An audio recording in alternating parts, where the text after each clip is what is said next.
ബിലു madam വഴിയാണ്, Malayali mission എന്നൊരു organisation വഴിയാണ് ഞങ്ങൾ KMCC ആയിട്ട് പരിചയമാവുന്നത്, ബന്ധപ്പെടുന്നതും. അവര് വഴിയാണ് ഞങ്ങളിപ്പം KMCCയുടെ Shihab Thangal centre for humanity എന്ന് പറഞ്ഞ അവരുടെ ട്രസ്റ്റിന്റെ കീഴിലുള്ള സ്ഥലത്തെത്തിയത്. അവരവിടുന്ന് ഞങ്ങൾക്ക് താമസവും ഭക്ഷണവും എല്ലാം തരുന്നുണ്ട്.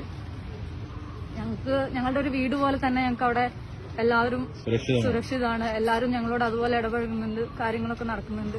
ഇപ്പൊ ഞങ്ങളുടെ കൂടെയുള്ള ഒരു കുട്ടി അതിശയമായിട്ടുള്ള സംഭവമാണ്, ഒരു ഹോസ്പിറ്റലൈസ്ഡ് ആണ്.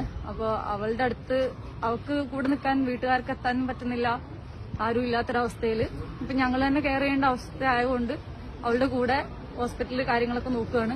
അപ്പൊ അവർക്കുള്ള ഫുഡ് കാര്യങ്ങൾ എടുക്കാൻ വേണ്ടിയിട്ട് വന്നതാണ്. ഇവർ തന്നെ ഫുഡ് കാര്യങ്ങളൊക്കെ ഇവിടെ ഇംഹാൻസ് ഹോസ്പിറ്റലിൽ എല്ലാവർക്കും തന്നെ ബൈസ്റ്റാൻഡേഴ്സിനും അവർ പേഷ്യൻസിനും അടക്കം എല്ലാവർക്കും സപ്ലൈ ചെയ്യുന്നുണ്ട്. അപ്പൊ അതേ ഭാഗത്ത് നിങ്ങൾക്ക് എല്ലാ കാര്യങ്ങളും ഉപകാരങ്ങളും കിട്ടിയിട്ടുണ്ട് വളരെയധികം.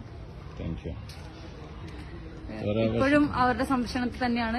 ഈ ഹോസ്പിറ്റലൈസ്ഡ് ആയ കുട്ടിക്ക് വേണ്ടിയിട്ട് പോലും സാമ്പത്തികമായിട്ടും അല്ലാതെയുള്ള സഹായങ്ങൾ വരെ KMCCയുടെ ഭാഗത്തു നിന്നാണ് ചെയ്തു തന്നിട്ടുള്ളത്.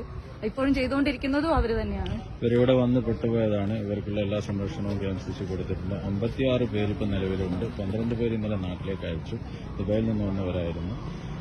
ഇവരെ ഇവിടെ നാട്ടിലേക്ക് അയക്കാനുള്ള പേപ്പർ വർക്കുകളൊക്കെ ചെയ്യുന്നുണ്ട്.